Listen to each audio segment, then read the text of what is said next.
Hi, everyone. This week, we looked at the 5 subliteracies that make up social media literacy.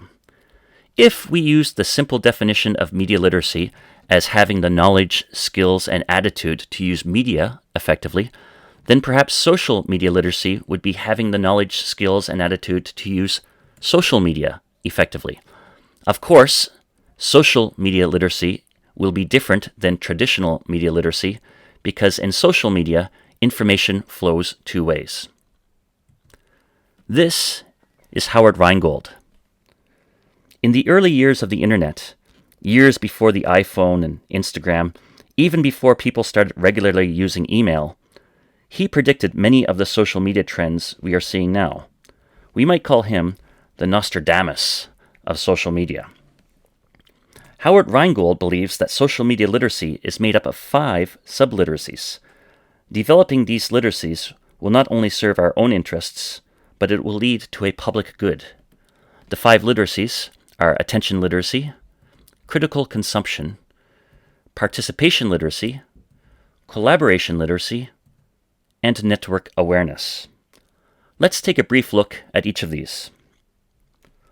Almost all information ever known by mankind is available online, so it's very easy to become distracted today. Some people think that this is a problem of information overload, but really it's a problem of filter failure.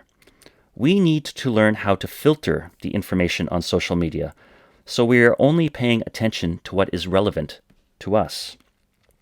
The first step is to stop treating social media like this, worrying that we might be missing something if we don't check our social media feeds often enough.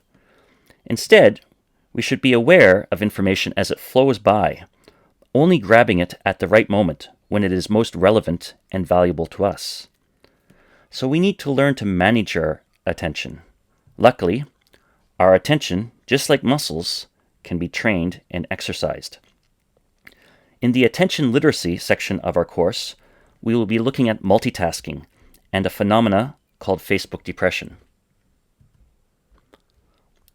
Let's move on to critical consumption. As mentioned, the answer to almost any question is available to us if we know how to search for it. Critical consumption, also known as crap detection, is the ability to evaluate the information we consume. Misinformation is widespread these days, and the internet is full of fake news, hoaxes, and scams. Because of this, we need to learn how to think like a journalist or a detective. Some general tips for critical consumption is if you really want to learn about a topic, don't start with one search, or don't stop with one search. Look at the 3rd to 5th pages of search results. Learn how to use systems for evaluating information and sources, for example, the CRAP test. Use reliable fact-checking sites. And maybe most importantly, almost always verify information before sharing it. Just as important as evaluating the information we consume is evaluating our own consumption habits. Now that we can easily choose our own news sources, we spend more and more time in bubbles of people and information that we agree with. Groups of people who have similar views and opinions tend to become more radical. Having someone in your social network who is intelligent and knowledgeable, but with who you disagree strongly, is an important factor in being able to consume online information critically. In this section of our course, we are going to be looking at the CRAP test and filter bubbles and echo chambers. While crap detection, or critical consumption, helps eliminate the bad stuff, we should also be concerned with promoting the good stuff online. Participation literacy is our understanding of the ways we can take part in our online communities. We are no longer only consumers of media, but now also have the ability to produce it. Every smartphone and tablet is a printing press, a broadcasting station, and a political organizing tool. Participation can start with simple things like tagging, liking, and sharing, and move to higher level participation activities like wiki editing, news reporting, and organizing groups for action offline.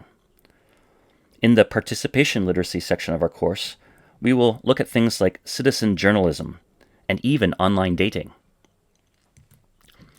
Participation in social media often leads to cooperation, collaboration between us and others.